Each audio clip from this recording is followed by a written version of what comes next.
Hello friends, मैं धर्मेंद्र आप सभी का अवधूत नगरी यूपीसी एकेडमी में स्वागत करता हूं।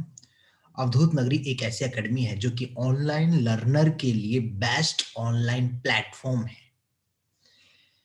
इसके डायरेक्टर हमारे सर मिस्टर अंकित मिश्रा जी हैं। अवधूत नगरी में हिंदी प्लस इंग्लिश दोनों माध्यम के विद्यार्थियों के लिए विशेष सुविधा उपलब्ध है। हमारी क्लासेस को आप youtube.com पर भी लाइव देख सकते हैं और यहाँ पर daily current affairs, weekly test series, discussions, debates, इन सभी चीजों की भी क्लासेस अवेलेबल होती है और रेगुलर उन्हें अरेंज करवाई जाती है। आप हमसे जुड़ने के लिए हमारे टेलीग्राम चैनल से जुड़ सकते हैं या फिर दिए हुए नंबरों पर संपर्क करके और अधिक जानकारी प्राप्त कर सकते हैं। आइए आज के टॉपिक की तरफ बढ़ते हैं।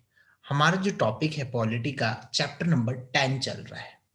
9 चैप्टर हम कर चुके हैं जो कि हमारा लक्ष्मीकांत जी की बुक से चल रहा है। 9 के 9 चैप्टर की वीडियोस आप लोगों को प्लेलिस्ट में मिल जाएंगे, आप पीछे की वीडियो देख सकते हैं।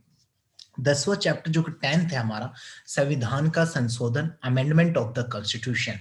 आज गाइज हम 2 चैप्टर पढ़ेंगे क्योंकि चैप्टर छोटे छोटे हैं। एक तो हम 10th पढ़ेंगे और एक पढ़ेंगे हम 11th चैप्टर जो कि हमारा उसका नाम होगा basic structure of the Indian constitution, भारतीय संविधान की मूल संरचना। तो दोनों चैप्टर को हम गाइज ध्यान से देखेंगे। तो आइए शुरू करते हैं। Amendment of the constitution. Amendment मतलब होता है संशोधन, संशोधन मतलब कुछ बदलाव। ठीक है, नाम से पता लग रहा है संशोधन, कुछ बदलाव। तो देखिए, संविधान संशोधन की जरूरत क्यों पड़ी? सबसे पहली तो बात ये है, आपको ये चीज समझनी है कि संविधान संशोधन होता क्या है या इसकी जरूरत क्यों पड़ी। देखिए, संविधान संशोधन जो है एक्चुअली, एक मिनट कलर चेंज कर लो ताकि देखिए, हाँ अब ठीक है। संविधान संशोधन जो है वो एक्चुअली है क्या? किसी भी संविधान के पार्ट मतलब औपचारिक परिवर्तन को दर्शाता है। जो संशोधन है ना, वो औपचारिक परिवर्तन को दर्शाता है, जो उसमें परिवर्तन होते रहते हैं उसके बारे में। ठीक है, एक्चुअली है क्या जो संविधान लिखा है? देखिए, संविधान का जो संशोधन है अत्यधिक जीवन की वास्तविकता को प्रतिबिंबित करने के लिए संविधान को संशोधित करने और मार्गदर्शन करने के लिए आवश्यक है।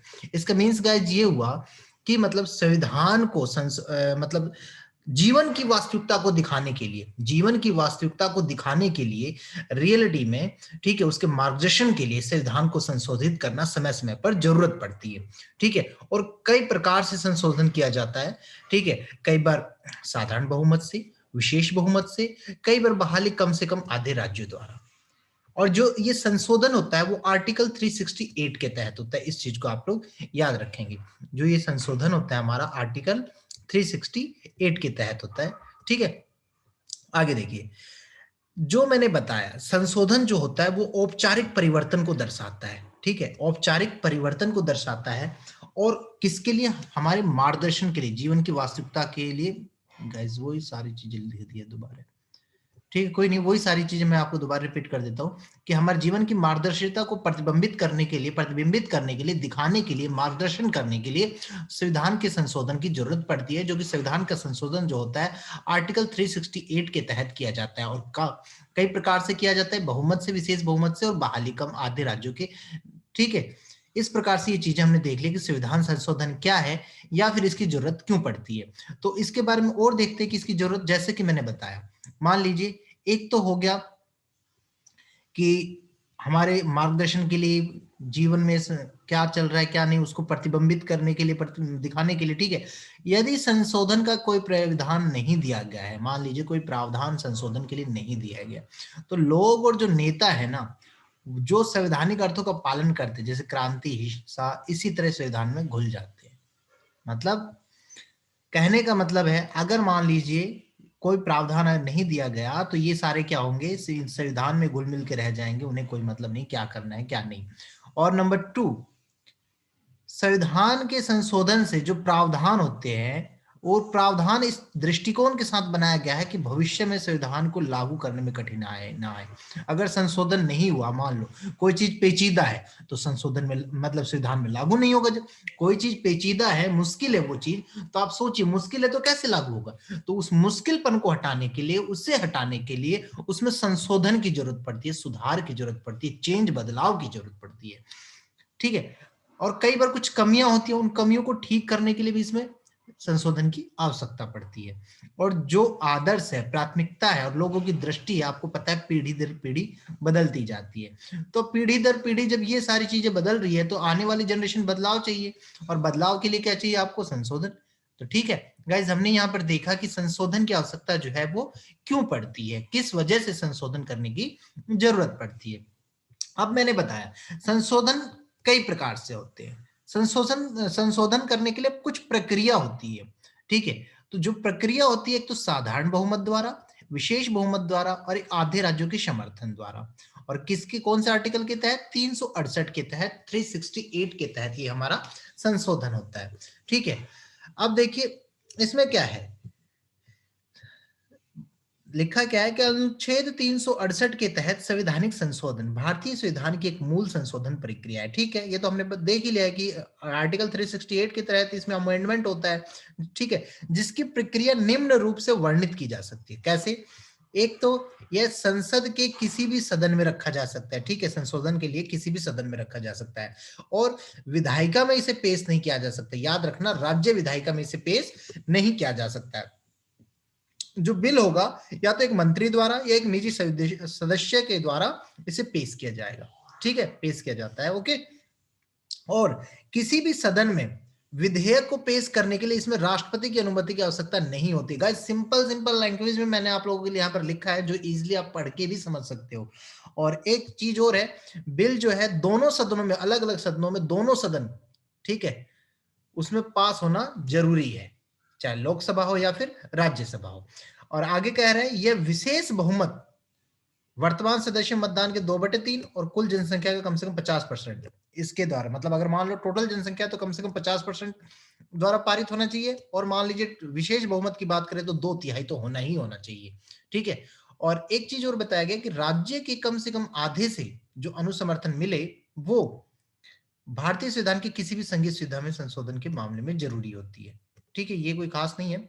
आगे देखिए, ये सभी उपरोक्त कदम के बाद बिल जो है राष्ट्रपति के समक्ष प्रस्तुत किया जाएगा, उसके सामने लेके जाएगा। उस पे ये नहीं कि वो उसे मना कर दे, उस पे उसे हस्ताक्षर करना ही करना है। हस्ताक्षर करने के अलावा उसके पास कोई विकल्प ही नहीं होता है।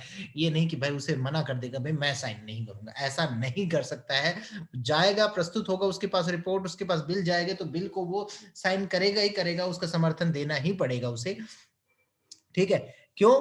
क्योंकि राष्ट्रपति के लिए बिल पर कार्रवाई करने के लिए अवधि निश्चित नहीं की गई है। ठीक है। और जब एक बार उस पर राष्ट्रपति अपनी सहमति दे देगा तो वो क्या होगा? बिल एक अधिनियम बन जाएगा, बस कानून बन जाएगा। इस प्रकार संशोधन होता है। ठीक है, ये कैसी प्रक्रिया है वो चीज बता दिया। अब संशोधन के प्रकार मैंने बताया कि संशोधन जो होगा एक तो विशेष बहुमत के द्वारा और एक आधे राज्यों के अनुसमर्थन द्वारा। ठीक है, तो ये दोनों चीजें हो गई। तो गाइस, इस प्रकार हमने जो है ये चैप्टर यहाँ पर कवर किया आपका। अब इसमें लास्ट जो बच गया, एक आपकी आलोचना बच जाती है। तो आलोचना भी देख लेते हैं। आलोचना तो देखिए बहुत इजी है। एक तो इसमें राष्ट्रपति के लिए कोई समय सीमा नहीं है, उनकी सहमति जो अभी हमने लास्ट में पढ़ा। ठीक है। एक विधायिका की पुष्टि के लिए कोई समय सीमा नहीं है। ठीक है। और इसमें विधायी कार्य और संवैधानिक संशोधन कार्य के बीच बहुत कम फर्क है। और एक क्या है, इसमें जो है स्थायी संवैधानिक संशोधन समिति नहीं है। ठीक है, परमानेंट नहीं है। ओके। और एक इसमें जो है मतलब यानी कि अगर मान लीजिए राज्य विधायिका के पास विधान परिषद के गठन और उन्मूलन के आरंभ करने की शक्ति होने के अलावा संशोधन प्रक्रिया की शुरुआत के अलावा कोई अन्य गुंजाइश नहीं है। मतलब गठन के बाद उसमें संशोधन करने की अलावा कोई और चीज है ही नहीं कि वो कर सकता है, उसमें संशोधन ही होगा। और देखा जाए तो बात बात सीधी सी बात ये कहा गया है कि जो भारतीय संविधान है इसलिए लचीलापन और कठोरता दोनों है और दोनों का संतुलन बना के रखता है। ठीक है, ये सारी चीजें यहाँ पर क्लियर कर दी गई है। आगे देखिए, इस प्रकार हमने ये चैप्टर अपना फिनिश कर लिया। दोस्तों वीडियो को आप लाइक कर लीजिए, सब्सक्राइब कर लीजिए अगर नहीं किया हुआ हो तो आगे चलते हैं बाकी हम 11th चैप्टर की तरफ, जो कि हमारा भारतीय संविधान की मूल संरचना। बहुत छोटे-छोटे चैप्टर हैं, कोई खास नहीं है, ठीक है? लेकिन आपको नॉलेज होना ज़रूरी है, इम्पोर्टेंट है, इसलिए मैं आपको छोटे-छोटे जो चैप्टर इन्हें भी आपको क्लियर करते जा रहा हूँ, जो चीज़ें इम्पोर्टेंट है। 11th चैप्टर जो है हमारा भारतीय संविधान की मूल संरचना, basic structure of the Indian constitution. इसमें क्या बताया गया है? ठीक है? हमारे मूल संरचना जो संविधान है उसके ढांचे के बारे में बात की गई है, ठीक? तो इसमें क्या है, जैसे कि पता है कि भारतीय संविधान जो है संसद और राज्य विधानसभा को उनके अधिकार क्षेत्र के भीतर कानून बनाने का अधिकार देता है। मतलब चाहे संसद हो मतलब यानी कि चाहे राज्य विधानसभा हो, दोनों को वो अपने अधिकार क्षेत्र के अंदर अपने कानून बना सकते हैं कोई भी, ये उन्हें अधिकार दिया गया है। और नंबर 2, संविधान में संशोधन करने के लिए बिल जो है केवल संसद में पेश किया जाएगा। कहाँ पेश किया जाएगा? केवल संसद में, एक ये चीज़।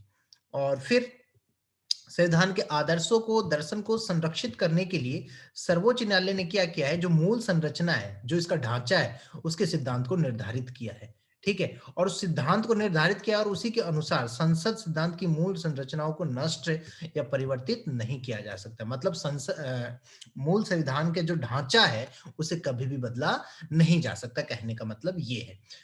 संविधान की मूल संरचना का विकास, देखिए भारतीय संविधान में जो मूल संरचना शब्द का उल्लेख ही नहीं है, सबसे पहली बात तो ये है। उसके ढांचे के बारे में मतलब यानी कि उल्लेख ही नहीं है, संरचना के बारे में कोई उल्लेख ही नहीं है। लोगों के जो मूल अधिकार है, जो आदर्श है और संविधान के दर्शन की रक्षा के लिए जो समय-समय पर न्यायपालिका के हस्तक्षेप से ही ये धीरे-धीरे विकसित हुई। मतलब यानी कि मान लीजिए मूल अधिकारों का हनन हो रहा है, आदर्शों का हनन हो रहा है या संविधान के दर्शन की से संबंधित कोई केस आ गया, तो जब ये मैटर न्यायपालिका में पहुँचता है, तो न्यायपालिका क्या करती है, इस पे अपना मतलब यानी कि फैसला सुनाती है और उस फैसले में ही ये धीरे-धीरे ये सारी जो अवधारणा है मूल संरचना की, वो धीरे-धीरे विकसित हो रही है उसी फैसले के द्वारा। ठीक है? अब आगे देखिए, इसमें संबंधित वाद क्या है, मतलब जो मेनली केसेस है वो है, एक तो आपका केशवानंद भारती बनाम केरल राज्य और एक गोलकनाथ बनाम पंजाब राज्य। इसमें क्या किया गया था, इसमें मतलब संविधान को आधार को, संविधान के जो मूल अधिकार था उसे चुनौती दी गई थी। ठीक है? 1951 में शंकर प्रसाद बनामी भारत संघ के मामले में इसे चुनौती दी गई थी, संविधान संशोधन अधिनियम 1951 को। अमेंडमेंट जो 1951 है, उसे चुनौती दे दिया गया था, चैलेंज दिया गया था। कौन से मामले में? 1951 का शंकरी प्रसाद बनाम भारतीय संघ मामला का। ठीक है? और इसमें क्या ये चुनौती क्या दी गई थी कि ये जो संविधान के भाग 3 का उल्लंघन करता है, इसलिए इसे अमान्य मान दो भाई, इसे हटा दो, निरस्त कर दो। तो सर्वोच्च न्यायालय ने कहा कि भाई आर्टिकल 368 के तहत संसद को मौलिक अधिकारों की सहित संविधान के किसी भी हिस्से में संशोधन करने की शक्ति है। मतलब यानी कि according to the article 368 he can any time amend the article. ठीक है? किसी भी मतलब यानी कि वो अनुच्छेद को चेंज कर सकता है, सॉरी संविधान में संशोधन कर सकता है। ठीक है? तो कोर्ट ने सज्जन सिंह बनाम राजस्थान राज्य 1965 का जो मामला हुआ, उसमें भी वही सेम फैसला सुनाया जो कि शंकर प्रसाद बनाम वाले में सुनाया। ठीक है? फिर इसके बाद 1967 का मामला आया। 1967 में गोलकनाथ का मामला आया, तो गोलकनाथ ने क्या कहा, सॉरी इस मामले में क्या कहा सुप्रीम कोर्ट ने, जो इसने पहले फैसला दिया था उसे रद्द कर दिया। ठीक है? और कह दिया कि भाग 3 में भाई कोई भी अमेंडमेंट की बात नहीं की गई है, कोई उसे शक्ति नहीं है। ठीक है? ये उसने साफ-साफ कह दिया। और सर्वोच्च न्यायालय के फैसले के अनुसार आर्टिकल 368 जो है केवल संविधान में संशोधन करने की प्रक्रिया को समाप्त करता है और किसी भी भाग में संशोधन करने के लिए पूर्ण अधिकार नहीं देता है। ये मतलब यानी कि इसको फैसला को इसने उल्टा कर दिया यहाँ पे। अब केशवानंद में क्या हुआ? केशवानंद में इसने क्या किया, 1973 का जो हमारा मामला था केरल बनाम राज्य केशवानंद वाला, उसमें जो गोलकनाथ वाला मामला था, ठीक है? उसी के अधिनियम की वैधता को बरकरार रखा। मतलब कहा कि भाई किसी भी प्रावधान करने की, संशोधन करने की शक्ति है, लेकिन मूल संरचना को बनाए रखना है। ठीक है? मतलब मूल संरचना को बदला नहीं जा सकता। आगे ने वही बात की, इसके ढांचे को नहीं बदला जा सकता है। ये चीज़ यहाँ पर स्पष्ट कर दिया गया। तो इस प्रकार से ये 2 केस है इससे संबंधित, ये भी आप लोगों को देखना है जो कि इम्पोर्टेंट है। आगे है मूल संरचना, जो बार-बार हम कह रहे हैं, वो मूल संरचना में चीज़ें क्या-क्या शामिल है? देखिए गाइस, अकॉर्डिंग टू द अगर मैं बात बताऊं मैं आपको आर्टिकल के अकॉर्डिंग, इस चैप्टर के अकॉर्डिंग, तो बात ये कही गई है कि 300, अकॉर्डिंग टू आर्टिकल 368, अनुच्छेद 368 के तहत, मतलब संविधान में संशोधन की प्रक्रिया तो है, संशोधन किया जा सकता है, लेकिन उसके मूल ढांचे को, जो उसके मतलब यानी कि जो बनावट है, जो उसके, ठीक है, उसको बिना बदले, उसमें बिना किसी परिवर्तन के, ये चीज याद रखना। ठीक है। अब मूल ढांचे, मूल संरचना में क्या क्या चीज है? एक तो संविधान की सर्वोच्चता, मतलब कि भाई सभी अंग जो है संविधान में उल्लेखित प्रक्रियाओं के अनुसार ही कार्य करेंगे। जो भी संविधान में उल्लेखित प्रक्रिया है उसी के हिसाब से कामकाज होगा, और उनकी जो सीमा है संविधान की, उसी का हम सब पालन करेंगे। संप्रभु, समाजवादी, धर्मनिरपेक्ष, लोकतांत्रिक और गणराज्य, मतलब भारतीय संविधान की प्रस्तावना का उद्देश्य क्या है? मेन संप्रभुता, समाजवादी, धर्मनिरपेक्षता, लोकतांत्रिक, गणराज्य की स्थापना करना। धर्मनिरपेक्ष का तात्पर्य कोई विशिष्ट धर्म नहीं है यहाँ पर, ठीक है। और सरकार का संसदीय रूप, इसमें क्या है कि भारत में सरकार का संसदीय रूप है, संसदीय रूप, ठीक है। इसमें क्या है, राष्ट्रपति राज्य का संवैधानिक प्रमुख होगा। कौन होगा? संसदीय रूप में राष्ट्रपति जो है वो राज्य का प्रमुख होगा, और प्रधानमंत्री जो होगा राज्य का कार्यकारी प्रमुख होगा। ये तो संवैधानिक प्रमुख होगा और ये कार्यकारी प्रमुख होगा। याद रखना, प्रधानमंत्री कार्यकारी और राष्ट्रपति संवैधानिक प्रमुख होगा। मंत्री परिषद जो होंगे वो प्रधानमंत्री के अधीन काम करते हैं, और जो सामूहिक रूप से लोकसभा के प्रति उत्तरदायी होते हैं, ठीक है। और जो लोकसभा के चुनाव के लिए सदस्य को वो 5 वर्ष की अवधि के लिए किया जाता है, 5 वर्ष के लिए मतलब उन्हें चुना जाता है, ठीक है। और इस प्रकार से हमने ये चीजें देखा कि सरकार का संसदीय रूप कैसा है यहाँ पे। आगे देखते हैं, इसी में लचीला और कठोर संविधान, ये तो मैंने बता ही दिया, अमेंडमेंट के इसमें है, प्रावधान है, संशोधन के प्रावधान है, और कठोरा है, लचीलापन है, दोनों का मिश्रण है, ठीक है। और 368 के तहत इसमें संशोधन किया जा सकता है, ये भी बता दिया। शक्तियों का विभाजन, ये क्या करता है? केंद्र की शक्ति को अलग, राज्य की शक्ति को अलग कर देता है, तो ये शक्तियों को विभाजन करता है, ठीक है। तो यहाँ पर ये चीजें बताई गई है। लिखित संविधान, सबसे बड़ी बात, भारतीय संविधान जो वो एक लिखित संविधान है, सभी जानते हैं, ठीक है। और केंद्र और राज्य की शक्ति को विभाजित करते हैं, ये भी बात कहते हैं, जिससे होता क्या है, दोनों में जो संघर्ष की संभावना होती है वो कम होती है, आपसी में लड़ाई झगड़े कम होते हैं। मौलिक अधिकार दिए गए हैं, तो वो भी कौन से भाग में? भाग 3 में दिए गए हैं, जो मौलिक अधिकारों के लोगों की रक्षा करते हैं, सरकारी अधिकारियों की शक्तियों की सीमा को कम करते हैं, ठीक है।